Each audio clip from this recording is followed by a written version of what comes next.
অমরনাথে হেলিপ্যাডে যদি আপনার হেলিকপ্টারে যদি আপনারা মানে করতে চান, যাত্রা করতে চান, তাহলে আপনাদের এখান পর্যন্তই হেলিকপ্টার নামিয়ে দেবো। এটা হচ্ছে পঞ্চকর্ণী, এখানে নামিয়ে দেবো। এখান থেকে সকল মিলে আপনাকে হেঁটে যেতে হবে।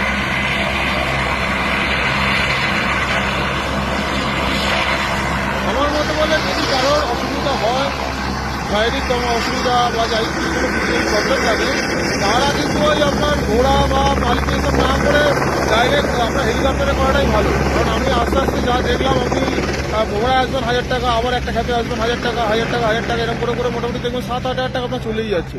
তো সেই ক্ষেত্রে আমার মতে বলে একবারে হেলিকপ্টার করেই চলে আসা ভালো। তাতে আপনাকে আগে থেকে একটুখানি যোগাযোগ রাখতে হবে। যাই বলে পঞ্চনদী থেকে বেরিয়ে যাচ্ছি আমি এখন। পঞ্চনদী থেকে আমি এখন যাবো বাবার ক্যাফের দিকে। বলছি এখান থেকে মাত্র 6 কিলোমিটার। সিআরপিএফ একটা ম্যাডামের সঙ্গে আলাপ হয়েছিল, ওনাকে আমি ভিডিও করতে পারলাম না, তখন আমার